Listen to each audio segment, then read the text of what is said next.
Olá pessoal, eu sou Rosário Dilo, engenheiro geógrafo, sócio gerente e cofundador da Topogis. Atualmente tenho desempenhando as funções de diretor-geral e gestor de projetos.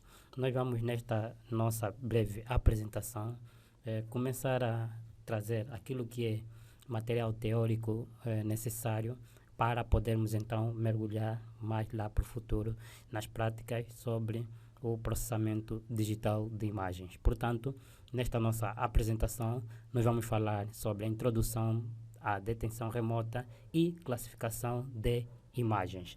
Conforme conseguem ver aí, tem o site da Academia Topogis, que é onde podem encontrar toda e qualquer informação referente aos nossos cursos, quer presencial, quer online. E abaixo temos então a página do Facebook da Topogis, né? Que é facebook.com/topogis.lda.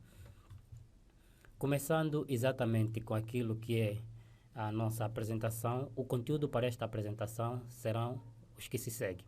Vamos ver uma introdução sobre detenção remota, está aí abreviado, né?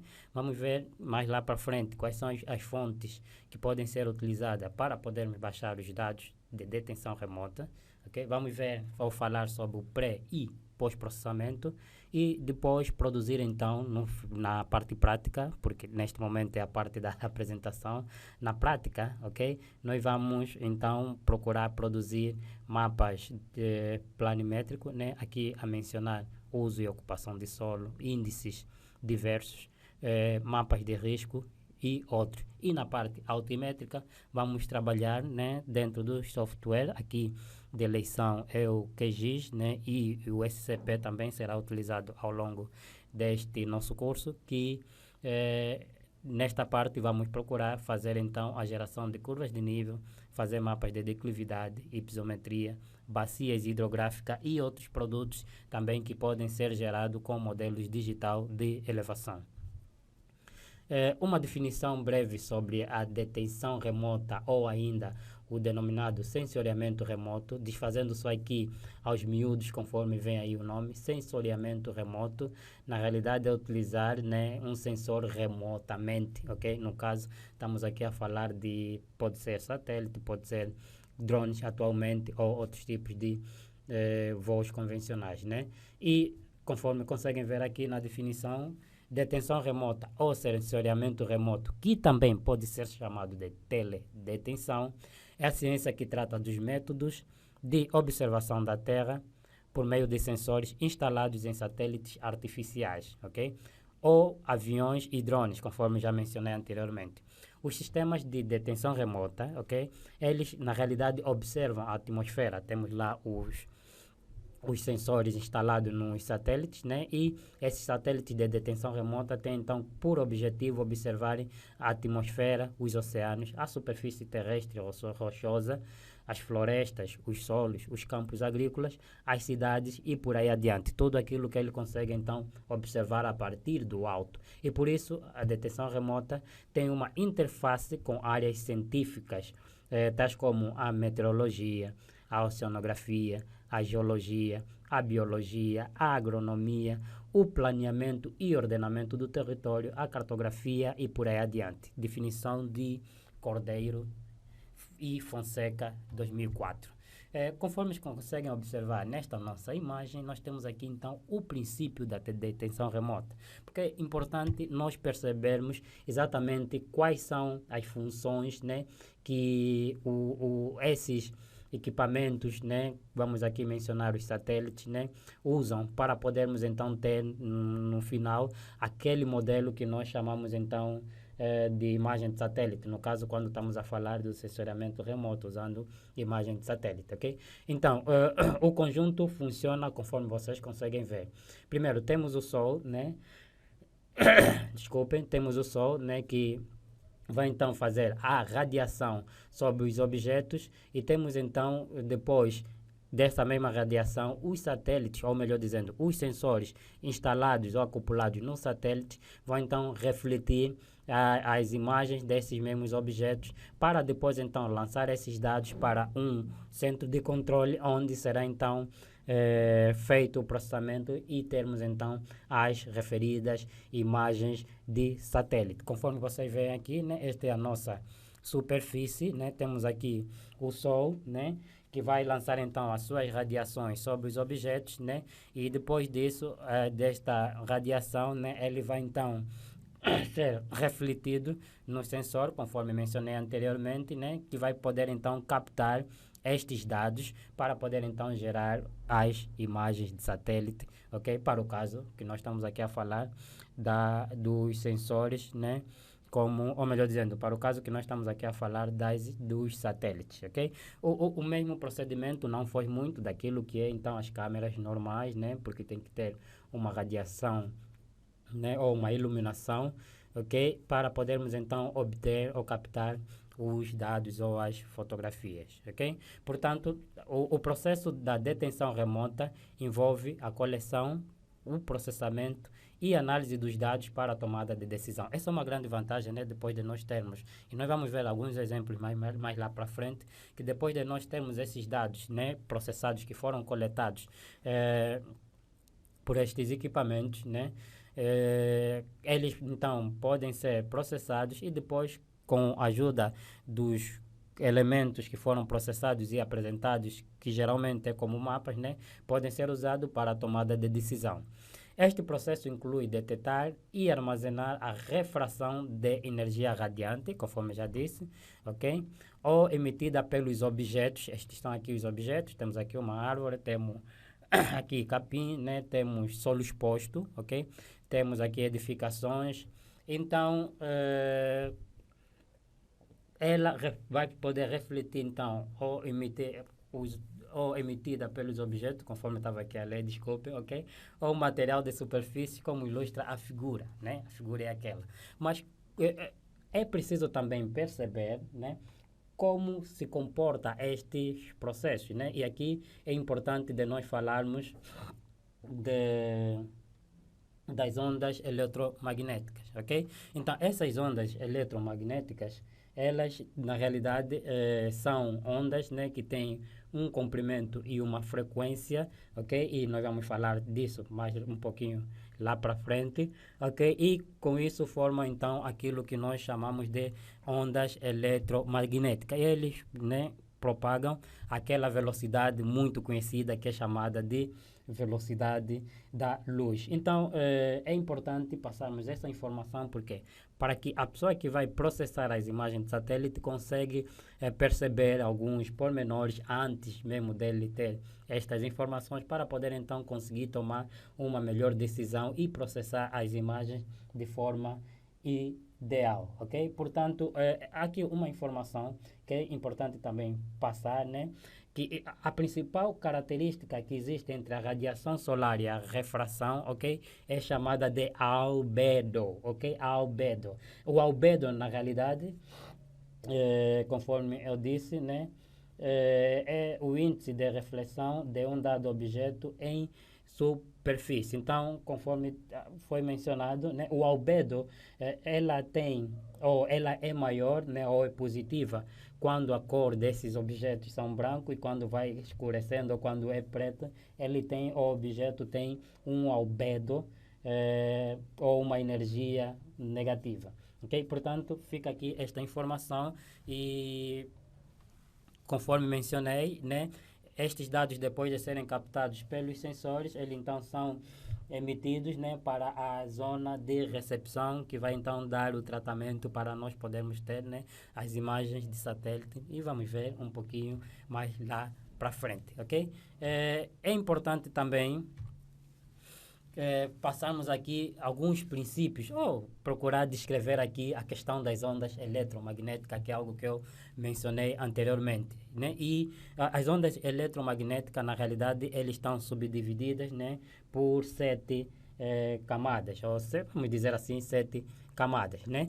E essa nossa primeira camada, que possui um maior comprimento de onda, é o que nós chamamos de rádio, ok? Que é aquele tipo de onda utilizada na telecomunicação, ok? Então, o rádio, né, que é o primeiro tipo de onda, né, que é utilizada na telecomunicação, e a seguir, a segunda é então aquela que é chamada de micro-ondas. E conforme o nome diz, né, só imaginar o micro-ondas, né, e o micro-ondas ligado, ele vai emitindo então algumas radiações, e estas radiações então que vão ser emitidas sobre os objetos que estão, vamos dizer, o alimento que está dentro do mesmo micro-ondas, para ele poder então cozer. Mas depois do micro-ondas, né, vem o infravermelho. E o infravermelho é ver isso na prática, ok? Então, o infravermelho, na prática,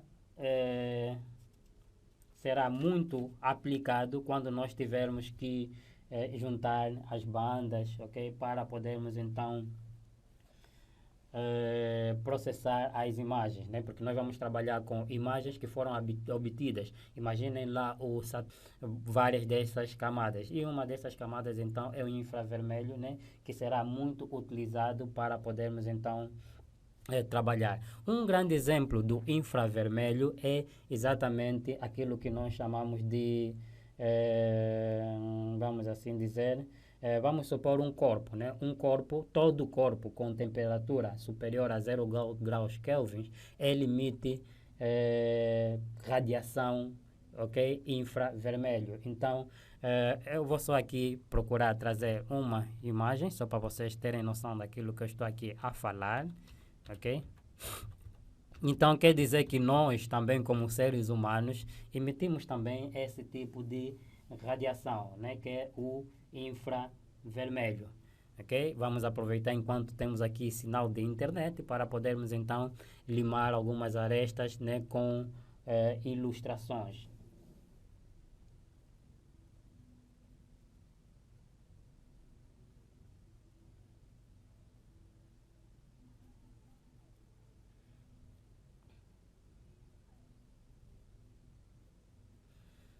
A internet está lenta, ok? Mas o objetivo do infravermelho na realidade é esse. E conforme eu disse, né, todo corpo com temperatura superior a 0 graus Kelvin, ele emite o infravermelho. Isso é importante, né, porque é através disso, né, que o nosso corpo consegue, né, estar exatamente nivelado, né, e de acordo com aquilo tudo que ele vai absorvendo, e consegue então também emitir o infravermelho.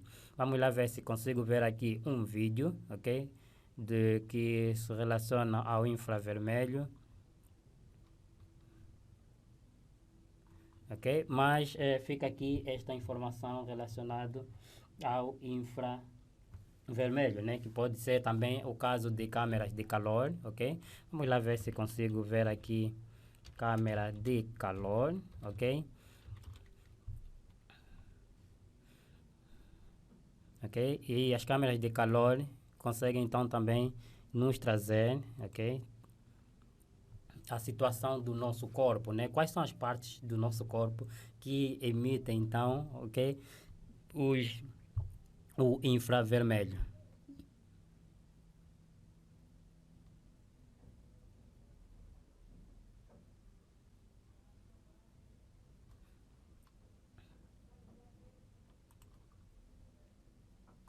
Aqui, assim que o sinal recuperar, vamos então dar prosseguimento, ok? Então, já falamos do rádio, que como exemplo nós temos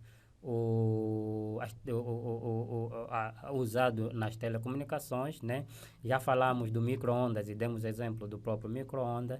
Falamos do infravermelho e conseguimos ver que o próprio nosso corpo também emite raios infravermelho, ok?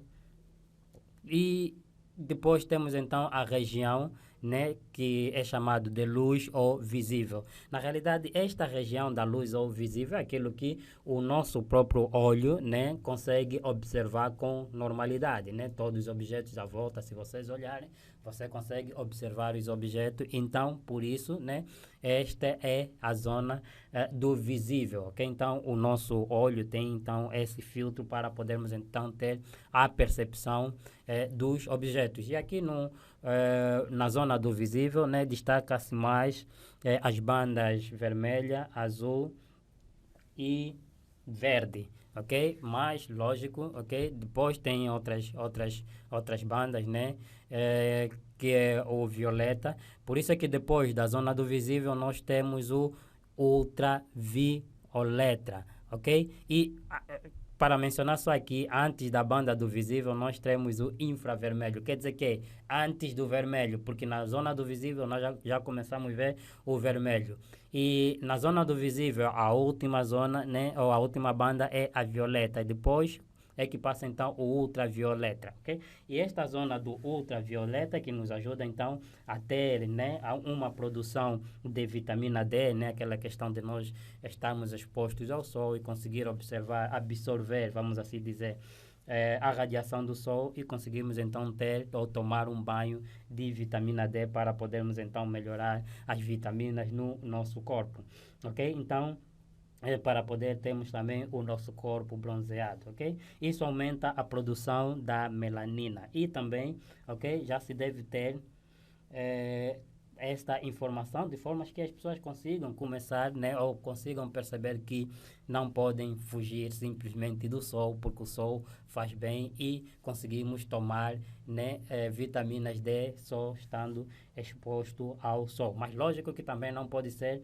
por excesso, porque disse que tudo quanto é por excesso faz mal, ok?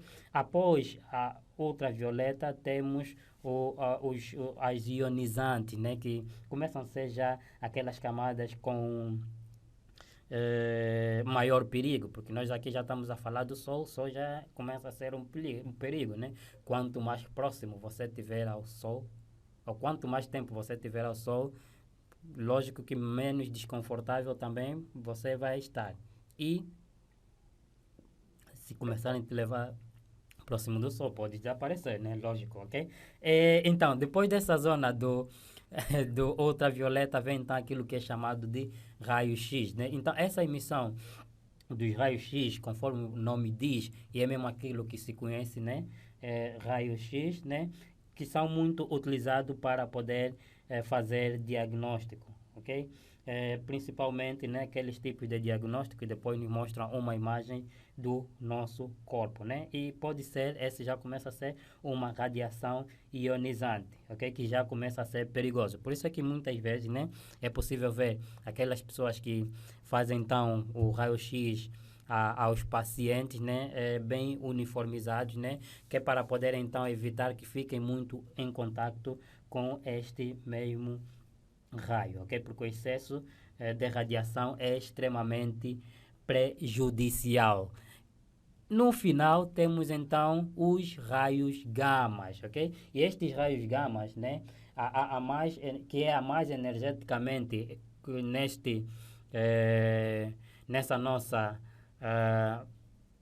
radiação que nós estamos aqui a ver, porque conforme vocês conseguem ver, cada vez que é afastado, né, ele vai ficando com comprimentos de onda muito mais curto. E quanto mais curto é o comprimento de onda, muito mais forte ele é e a radiação chega a ser maior, né, e vai causando então um maior perigo. E conforme estava aqui a dizer, né, o raio gama é a mais energética e também a mais perigosa, lógico. E é utilizado muito nas indústrias alimentícias ou de alimentação, né, usam muito o raio gama para poderem fazer com que os alimentos durem mais tempo. Então, é preciso, lógico que nós conseguimos comer aqueles alimentos que estão embalados ou coisa parecida, mas é importante também saber que as indústrias alimentícias usam muito, né, no processo de poderem ter os alimentos com uma duração maior, usam muito esses raios ultravioleta, ok?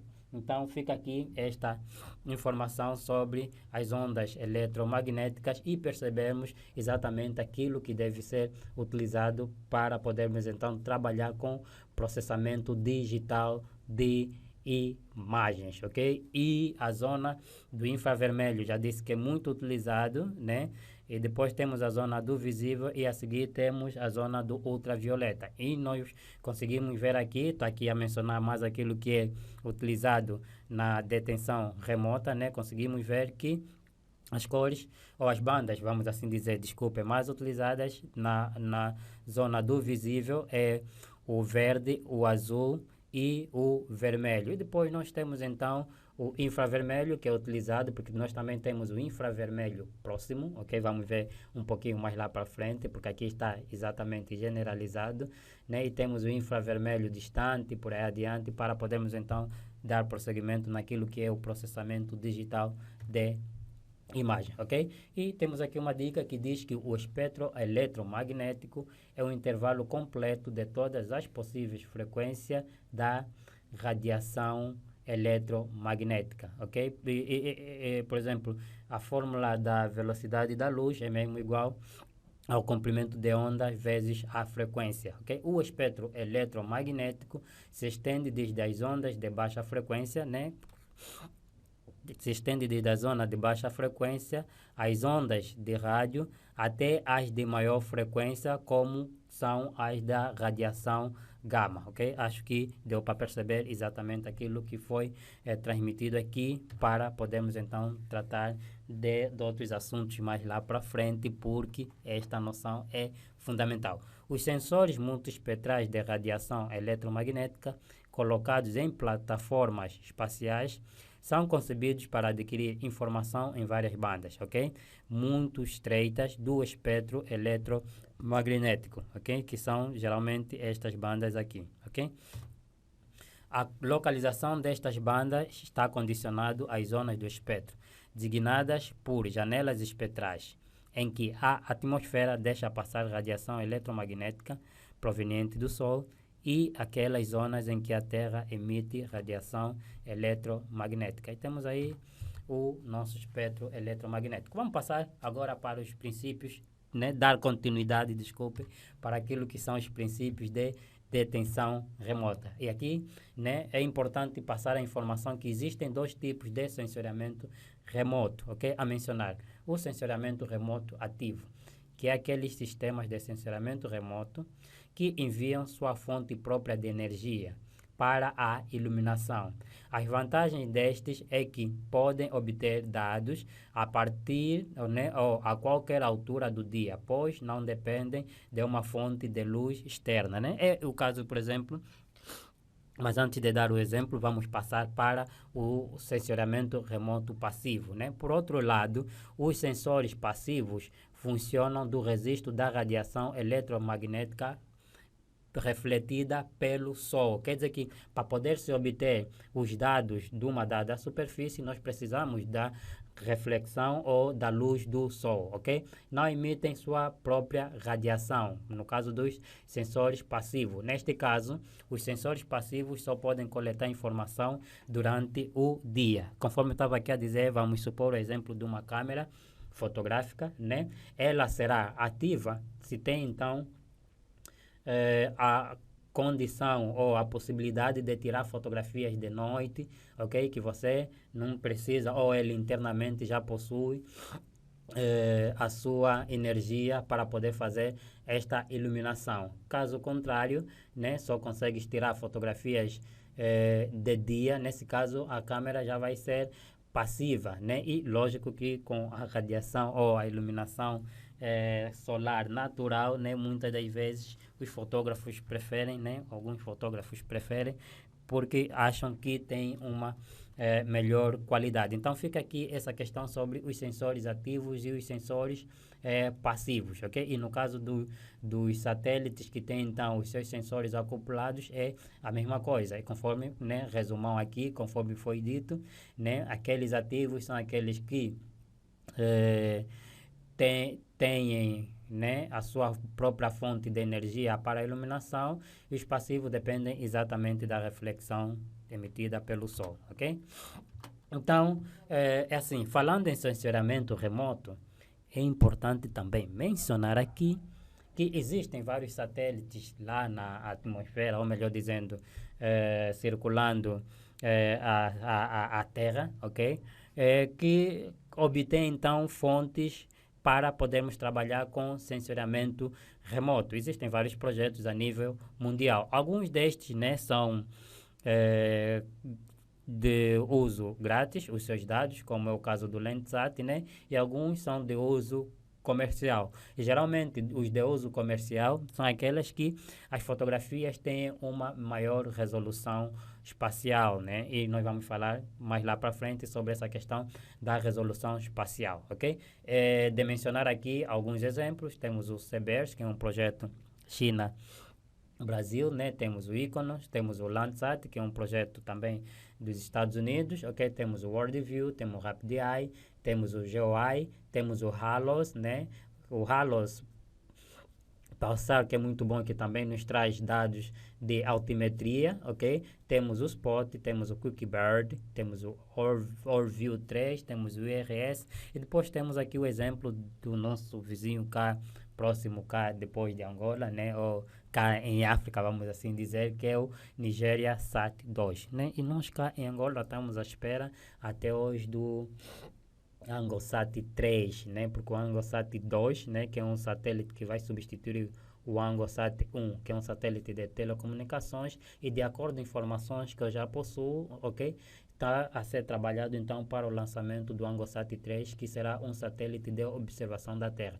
Porque é importante saber diferenciar, né, ou separar aquilo que é satélite de observação da Terra e satélite de telecomunicações, ok? Pode se acumular, né, mas dificilmente existe um projeto único onde, né, o satélite é para observação da Terra e também para telecomunicações, ok? Então, conforme já disse, o CBERS, que é um projeto China-Brasil, o Iconos 2, né? É um satélite de alta resolução espacial que é operado pela empresa GeoEye, ok? Se irem lá na internet, escreverem GeoEye, que é uma das empresas que mais fornece imagem de satélite de alta resolução, ok?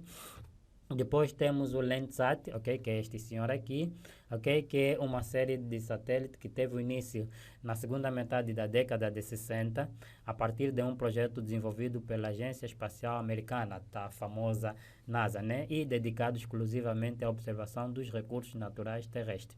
Esta missão foi denominada Earth Resource, ok, e temos outros, né, que nós vamos ver também alguns exemplos mais lá para frente. Ok? Temos aí um link que pode-se ver algumas informações então também sobre os satélites de sensoriamento remoto, ok? De mencionar aqui que tem também o projeto da ESA, que é a Agência Espacial Europeia, ok? Que tem também os seus diversos projetos, né, de observação da Terra, e vamos ao longo da formação também trabalhar com dados que são obtidos através deste projeto, ok? Vamos lá. Eu tinha falado anteriormente sobre resolução das imagens. Existem vários tipos de resolução, na realidade. O termo resolução pode ser definido como a habilidade para separar e distinguir objetos adjacentes ou itens numa respectiva cena de cor, ok? Tamanho, cor, tamanho, tonalidade, brilho das entidades adjacentes. Podemos distinguir diferentes tipos de resolução em um detetor, ok? Detetor, estamos aqui a falar do próprio sensor, ok? E a primeira e mais discutida é a resolução espacial, né? A resolução espacial, na realidade, define-se como sendo a mais pequena unidade de distância que pode ser discriminada numa medição. Na parte prática, nós vamos ver isso, né? Ou melhor, traduzindo assim em miúdos, por exemplo, tens uma câmera com baixa resolução, um telefone, né? Tiras foto e você já sabe que esse telefone, a câmera dele não é boa. Quando você vê a foto, você vai ver com pouca qualidade. Tens um outro telefone cuja câmera é daquelas, né, muito avançadas, né, e você tira a foto e você vê o brilho, né, a tonalidade, vê várias características nesta mesma foto. Por quê? Porque ele possui, né, pixels com maior resolução espacial, ok? Por exemplo, o objeto menor que você consegue observar. Para o caso do sensoriamento remoto, quando falam resolução espacial de 1 metro, isto implica dizer que você, se pegar o próprio software, né, e aumentar o zoom da própria fotografia que foi obtida, né, você vai conseguir observar, né, traduzindo ainda mais em miúdos, ok? Numa maneira mais miúda ainda, ok?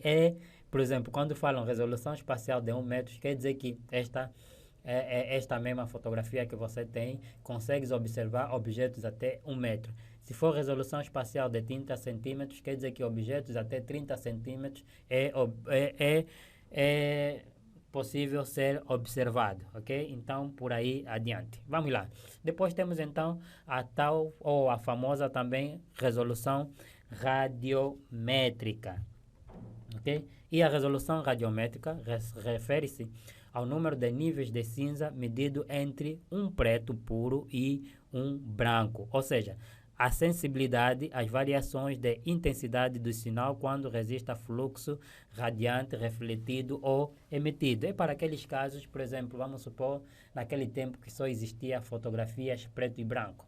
Existiam fotografias preto e branco, né, quando a resolução radiométrica do próprio sensor que obteve a fotografia for boa ou for maior, ok? Você consegue observar, inclusive, muito mais objetos, ok? E quando, né, esta mesma tonalidade entre preto e branco for ruim, existem objetos que você não consegue de observar. Então, esta questão da radiação ou melhor dizendo, da resolução radiométrica, ok? Que está muito ligado aos números digitais de uma imagem.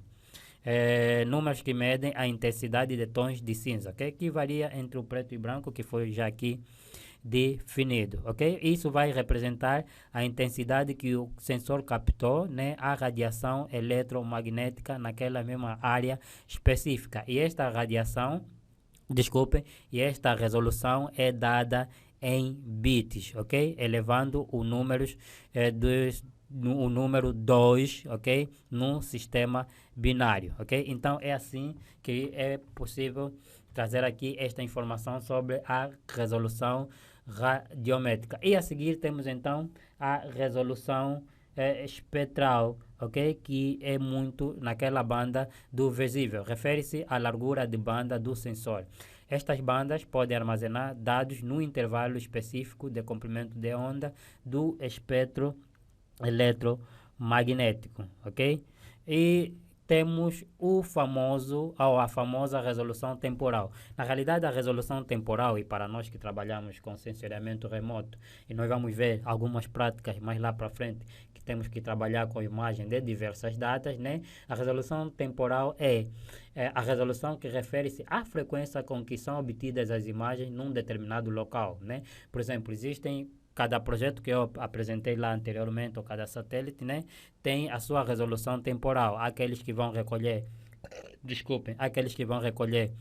a informação no mesmo local de 2 em 2 dias, aqueles que vão recolher de 6 em 6 dias, aqueles que vão recolher de 16 em 16 dias e assim por diante. Nós que queremos, por exemplo, produzir mapas de índice de vegetação para poder comparar, por exemplo, que no mês X, depois de 15 dias, depois de mais 15 dias, assim sucessivamente, utilizando séries temporais, né, conseguirmos exatamente avaliar uma plantação, precisamos de imagens, né, que são obtidas com frequência. Então, essa é a questão da famosa resolução temporais, ok? Continuando, as imagens multiespectrais é uma gama de imagens representando a mesma área em diferentes comprimentos de onda do espectro eletromagnético, ok? E isso já foi clarificado aqui, comprimentos de onda em diferentes bandas, ok? Fazendo aqui um resumo. Cada banda de uma gama de imagem multiespectral é considerado como uma imagem de um segmento diferente do espectro eletromagnético. É possível definir a combinação de cores, né, de uma imagem, mudando a combinação das bandas.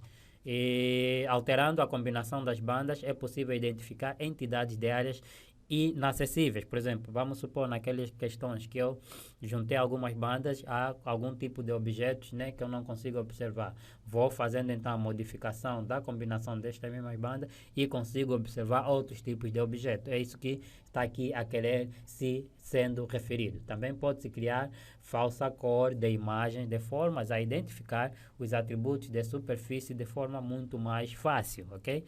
Isso, mas lá para a prática, nós vamos conseguir exatamente detectar e observar, ok?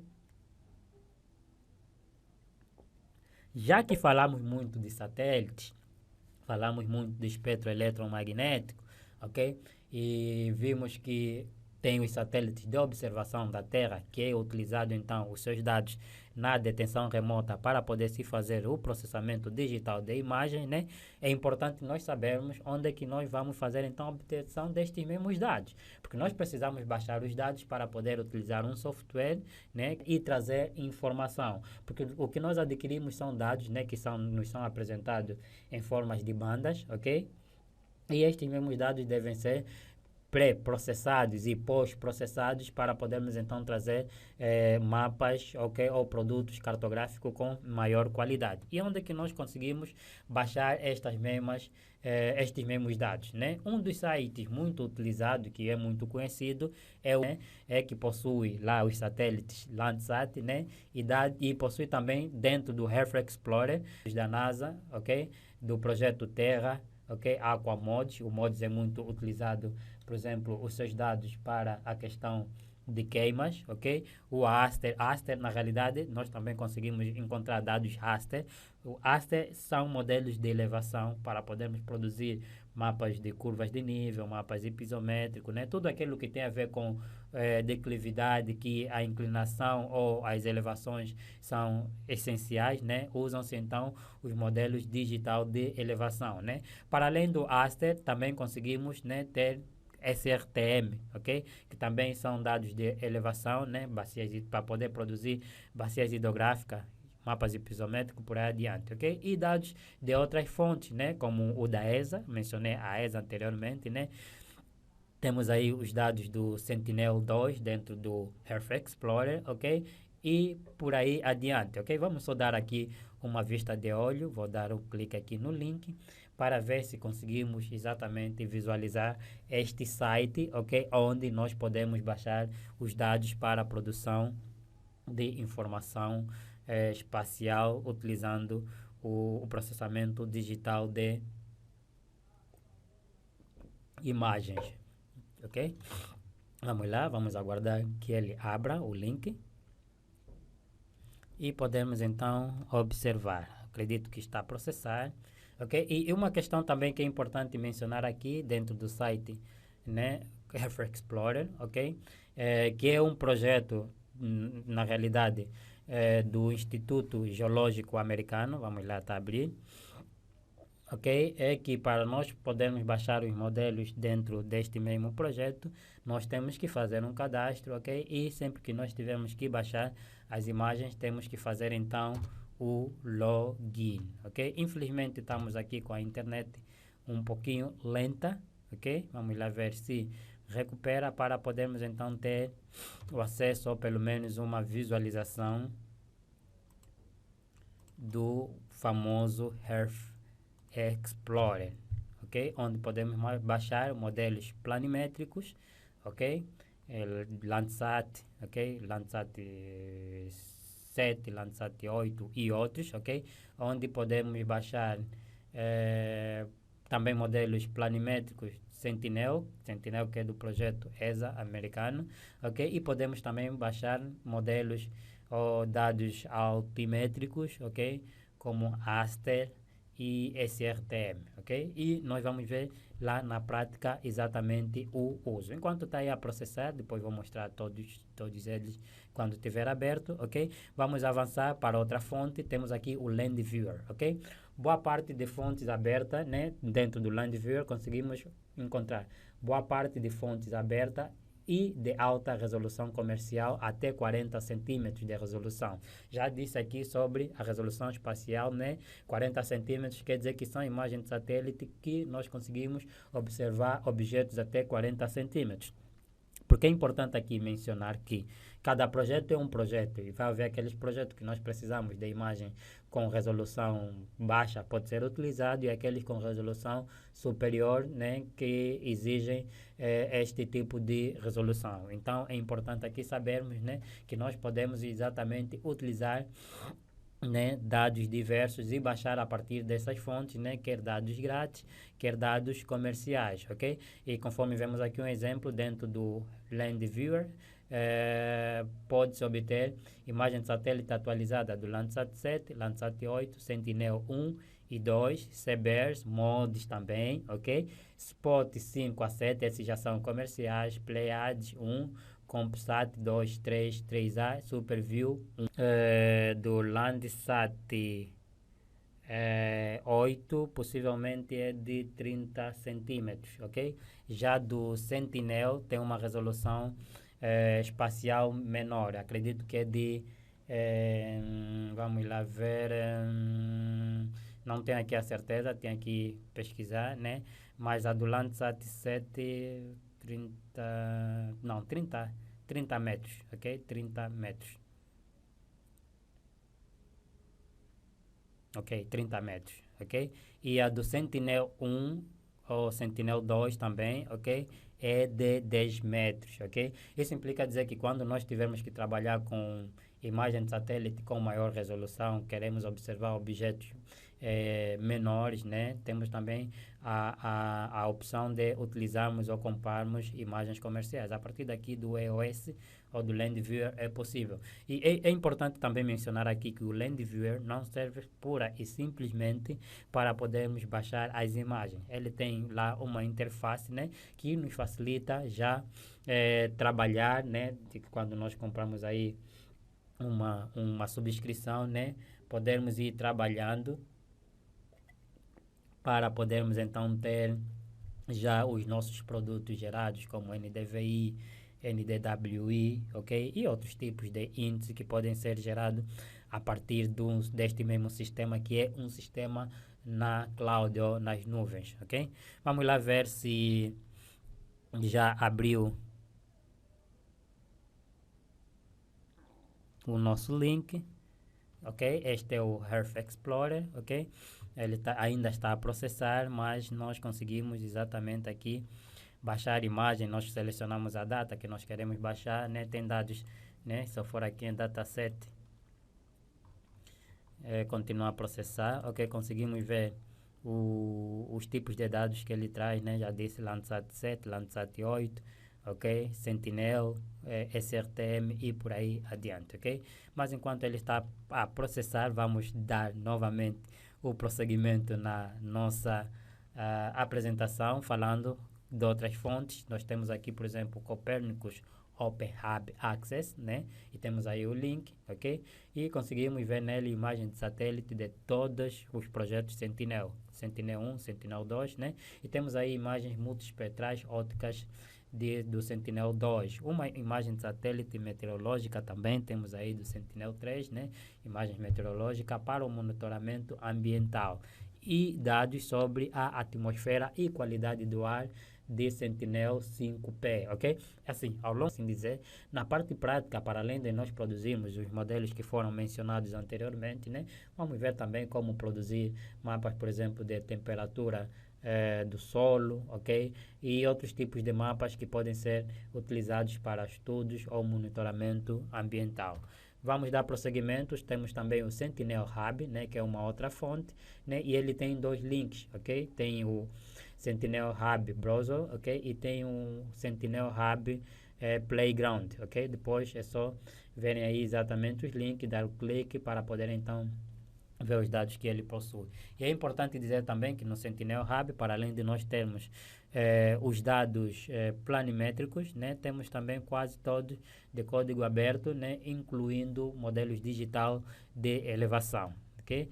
E temos o Libra. O Libra é muito prático, né, só que infelizmente não temos dados mais muito recentes de 2021, não consegui observar pelo menos até a data que foi gravado esta live, ok? Mas o Libre é muito prático e conforme vocês conseguem ver aqui, ele não necessita de login, né? Eu vou só dar um clique e depois vamos aguardar mais lá para frente que ele abra também aí no navegador para nós percebermos exatamente como é que o Libra funciona, né? E nós vemos a zona que nós queremos trabalhar, ele automaticamente carrega as imagens, né? E a partir daí, né, selecionamos a imagem que nós pretendemos de acordo com a zona que nós queremos trabalhar e clicar em download, automaticamente ele vai então baixando a imagem, né? E conforme vem aí nas informações, vamos lá, ele está a processar, ok? E já consegui abrir aqui dois, ok?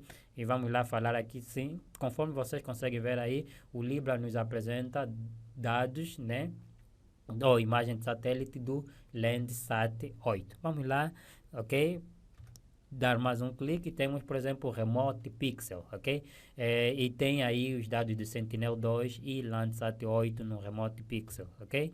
Portanto, fica aqui estes alguns exemplos, mas é importante também informar que mesmo dentro dos softwares de processamento digital de imagens, né?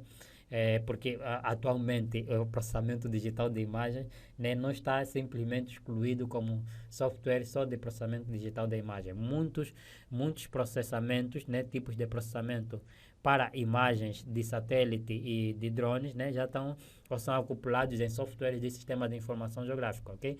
Isso implica dizer que mesmo utilizando o ArcGIS, utilizando o QGIS com alguns módulos instalados, ok? Outros softwares de processamento digital de imagens, nós conseguimos dentro do próprio software conseguir baixar, né, estes mesmos dados. E nós vamos ver quando nós tivemos na prática, né, o uso do SCP, e dentro do SCP nós conseguimos exatamente diretamente deste mesmo aplicativo baixar os dados de vários sensores, né, que foram aqui mencionados, ou vários satélites que foram aqui mencionados, ok? Vamos lá passar para uma breve explicação daquilo que são os sites, ok? Nós temos aqui o F Explorer. Eu disse que se eu clicar em dataset eu consigo ver aqui os modelos que eu consigo exatamente baixar. Temos aqui modelos digital de elevação, ok? Diversos, ok? Temos aqui o SRTM, que é muito utilizado, e nós vamos utilizar muito o SRTM ao longo da nossa formação, ok? Que é para poder produzir mapas de curvas de nível, mapas de bacias hidrográficas, mapas episométricos e por aí adiante, ok? E temos outros modelos que são modelos, desculpem, que são modelos, porque esses aqui, conforme conseguiram ver, são dados de elevação, né? E aqui temos modelos, por exemplo, temos aqui Sentinel, né? Temos aqui Sentinel-2, podemos baixar normalmente. Temos aqui dados de drone, mas isso é só para algumas partes, né, dos Estados Unidos, ok? Podem ser baixados, ok? Temos os Landsat, vamos lá, Landsat, ok? Vamos lá. Conseguimos baixar aqui dados do Landsat anteriores, projetos anteriores, antigos, né? Por exemplo, vamos supor que queremos trabalhar em datas muito antigas, né? Temos os projetos de Landsat 5, ok? E para dados mais recentes, temos o Landsat 8, ok? Então, conseguimos, né? E vamos ver lá na prática como se baixa estes modelos, ok? Dentro do próprio Landsat, como podemos fazer o cadastro, ok? E no LibreOffice, porque aqui no Landsat, conforme mencionei anteriormente, nós temos que fazer o login, ok? Para poder baixar os próprios modelos. Já no LibreOffice, ok? Infelizmente, dados mais recentes, essa é a data de hoje, né? 19/8/2021, nós não temos, infelizmente, ok? Mas se eu recuar aqui a data até 2017, ok? Ele já consegue me apresentar, ok? Alguns, ou melhor dizendo, as imagens de satélite deste mesmo período, ok? É só aguardar que ele processa, ok? E ao baixar aqui é muito mais prático, porque você vê a zona, faz o zoom na zona, recua no período que você pretende, clica para poder então baixar, ok? Só que a desvantagem aqui é que existem algumas informações que ele não consegue nos apresentar. Aqui nós só conseguimos baixar exatamente as bandas e trabalhamos as bandas, ok? Mas às vezes há necessidade de outros dados, né? Muito mais completos, que são então baixados a partir de um dado com maior capacidade, com muito mais detalhes e muito mais informação, ok? Vamos lá ver, vou recuar mais um pouquinho, ok? E ver.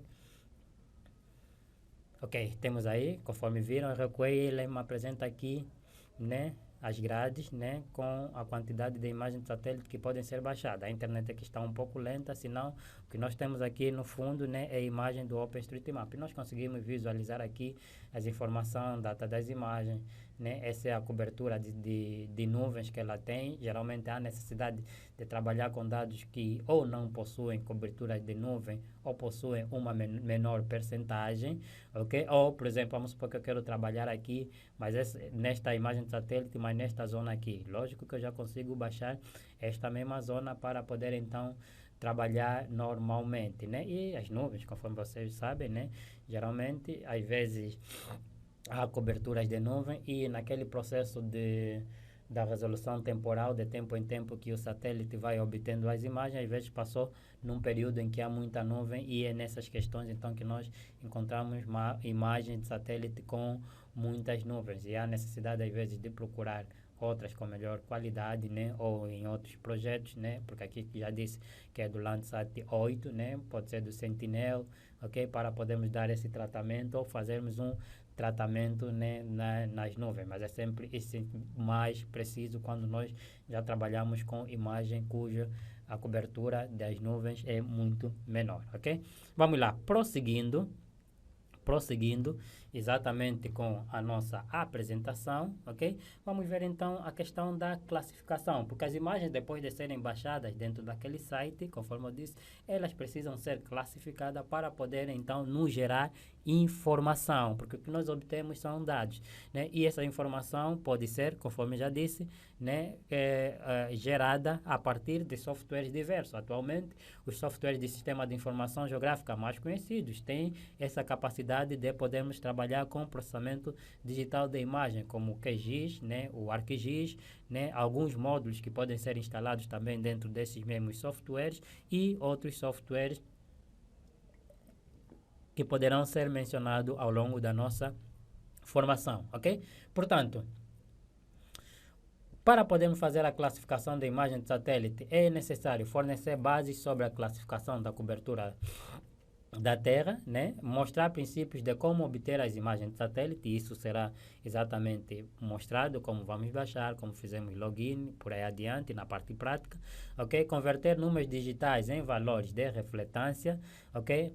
Recortar imagens, né? Às vezes temos uma imagem, nós precisamos simplesmente recortar a zona que nós queremos trabalhar e com base num limite que eu já tenho num formato, podemos assim dizer, shapefile, né?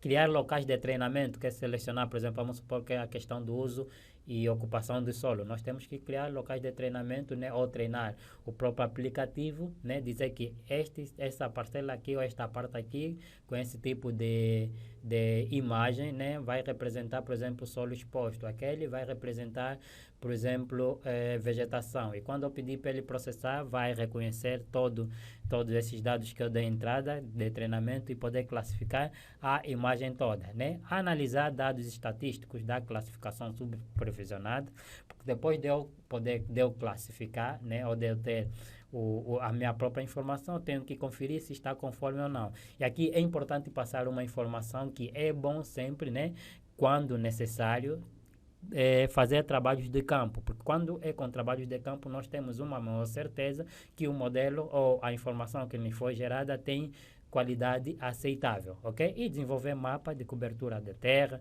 de forma classificada e de diversos índices que nós vamos ver ao longo da formação. E nós temos aqui, né, que na realidade o objetivo é tornar dados em informação, né?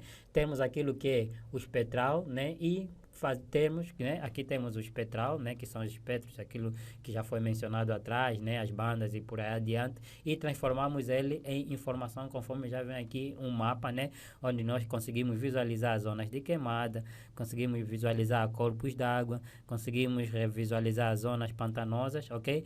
E por aí adiante. Então, a classe espectral, que é esta que nós temos aqui, né, que são grupos de pixels uniformes, né, com relação aos seus valores, ok, de pixel em diferentes bandas, já mencionei aqui, ok? E depois temos a classe de informação, que é essa nossa classe aqui do produto já gerado, né, que são categorias de interesse ao usuário dos dados, né, como por exemplo água, floresta, urbano, agricultura e por aí adiante, ok? Então, classificação de imagens é o processo de agrupar classes espectrais, transformando eles em classes informativas, ok? Aqui, isso é uma informação que eu tenho. A partir daqui, chega-se a ter muita dificuldade em nós podermos analisar, né? Mas nós já conseguimos fazer uma análise a partir desse produto gerado, deste mesmo dado, ok? Que nós tínhamos como espectro, ok?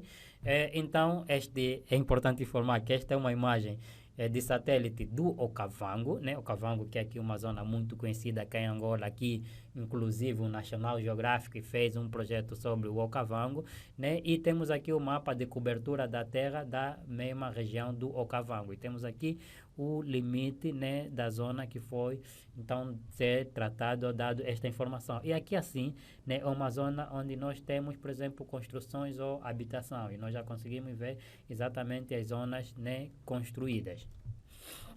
Portanto, tornando informação, dados em informação, melhor dizendo, é importante também recordar que os objetivos na superfície que os objetos na superfície, né, refletem radiação eletromagnética. Isso já foi discutido no princípio, né, de forma diferente em diferentes comprimentos de onda. E por isso é que nós vemos aqui, por exemplo, temos aqui sol, né, solo, vamos assim dizer, e temos aqui vegetação. Em diferentes comprimentos de onda, ele vai então nos trazer, né, diferente radiação, né, eletromagnética, ok? Isto ainda pode ser chamado de assinatura espectral do objeto.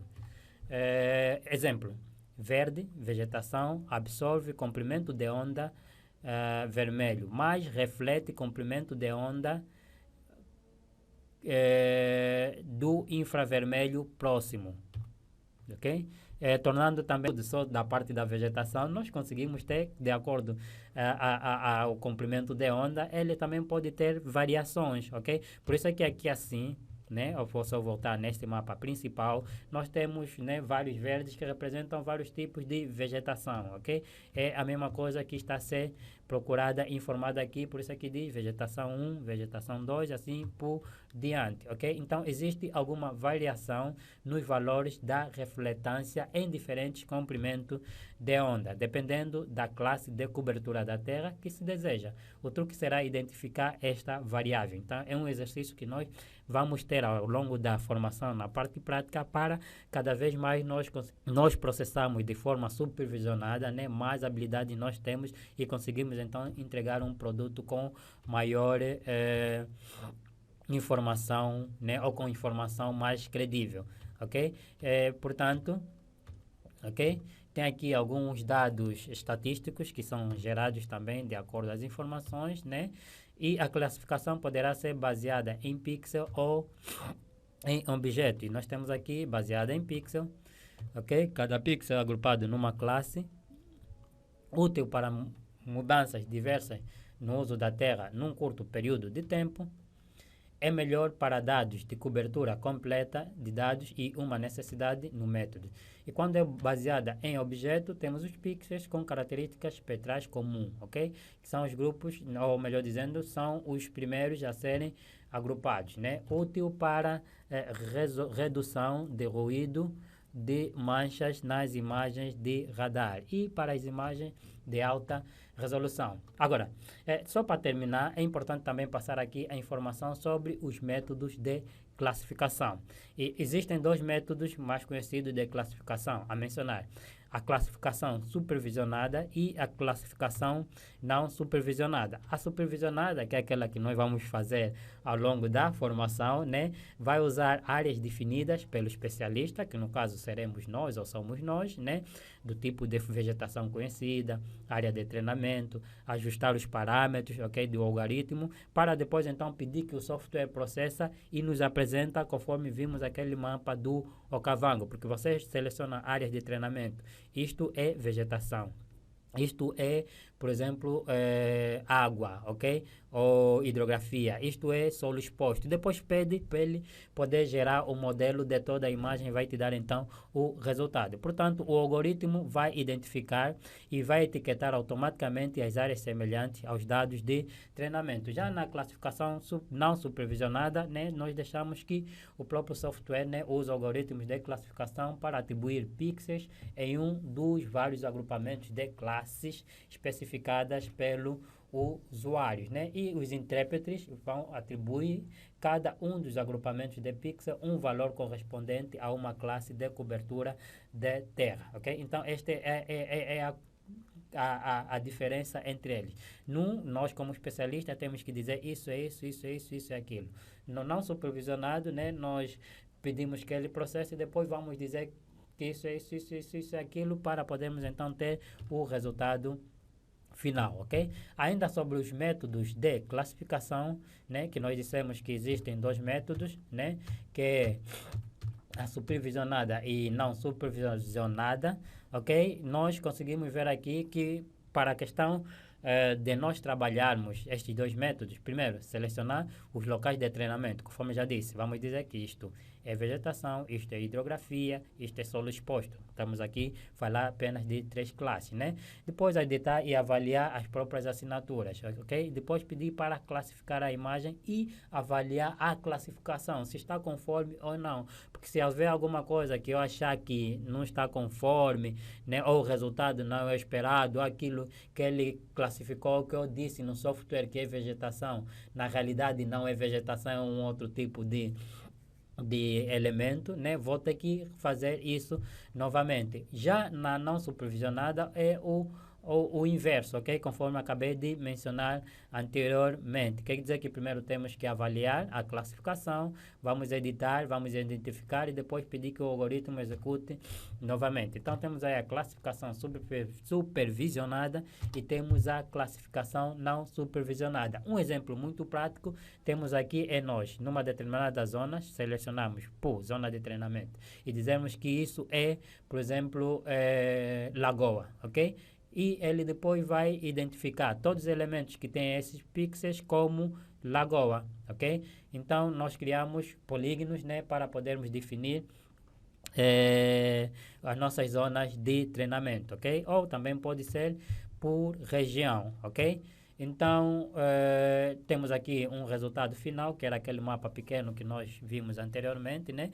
Que é uma questão da classificação do uso e ocupação do solo, porque nós vamos ver aqui vários exemplos na parte prática, vários mapas que nós vamos produzir, né? E este é o mapa do uso de ocupação do solo do Okavango, onde, né, utilizando depois outras ferramentas, conseguimos também ter as informações estatísticas, por exemplo, solo exposto, qual é a área que ocupa em hectares, ok? Vegetação, quanto é a área que ocupa em hectares, para podermos então ter muito mais informação e podemos então trabalhar com detalhes. É importante informar aqui que esses mapas são produzidos para determinados fins, né? Cartografia, para projetos de engenharia, né? Projetos de ambiental, para estudos de impacto ambiental, ok? E por aí adiante. Então, vamos na nossa formação ir ao fundo e trabalhar na produção destas informações. Aqui só passei um tipo de informação como resultado final, mas são várias informações que nós vamos produzir e podemos então estar capacitados após a prática em trazermos produtos de qualidade. Rosário Dilo, muito obrigado por terem acompanhado esta apresentação.